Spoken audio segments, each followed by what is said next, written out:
عزت په دې دوو شیانو کې دی.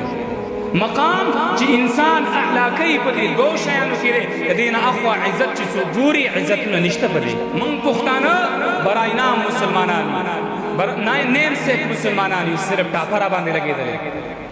پښتانه عزتمن هغې چاته وایي، عزت هغې چاته ورکوي چې هغه روپۍ ګټي، د هغې سټیټس اوچت وي، د هغې مقام اوچت وي. په څه کې؟ په دنیا کې. اے پښتنو، عزت د الله په دین کې دی، د الله په کلام کې دی. او الله وایي دې کتاب د وجې نه زه خلک عزتمند کوم. تاسو د عمر بن خطاب هغه قول نه دی اورېدلی؟ هغه وایي موږ داسې یو قوم وو چې کمزور یو، ګډبه وو، موږ شپونکیتوب کوو، چیلۍ به مو سره ولې، بیزې به مو سره ولې، موږ به په صحراونو کې ژوندونه کول، موږ به دشمنیانې کولې، موږ به بغاوتونه کول، قتل و غارت به مو کوو، لورګانې مو ژوندۍ ختمې کړي دي، د خلکو بې عزتیانې به مو کولې. خو اعزنا الله بالاسلام، موږ ته چې الله عزت را کړې، مقام او مرتبه را کړې ده. عمر بن خطاب په منبر ولاړ وایي صرف د اسلام د وجې نه. او اسلام اعتبار او معبر د څه نه؟ د قرآن او د حدیث. د قرآن او حدیث دغه اسلام.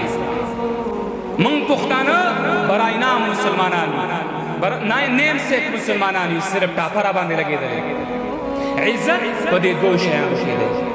مقام چې انسان اعلی کوي په دې دوو شیانو کې دی. د دې نه اخوا عزت چې څوک ګوري عزتونه نشته په دې.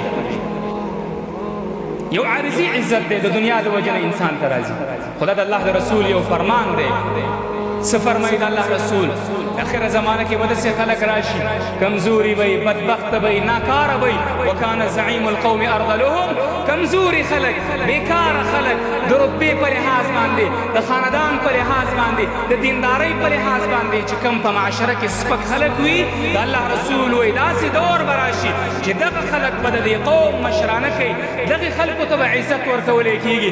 نن چې د چا سره مال ډېر دی د هغې عزت کېږي، دولت ډېر دی د هغې عزت کېږي، د هغې چې کوم خاندان دی هغه ډېر دی د هغې عزت کېږي. د مسلمان، د پښتون، د ملا، د قاري، د قرآن خوانه، د دین پرسته، د بزرګ انسان عزت نشته دی. خو دا کمزوري د پښتنو. خپل عزت په دنیا کې مه لټوئ، والله عزت د الله رب العالمین په دین کې دی.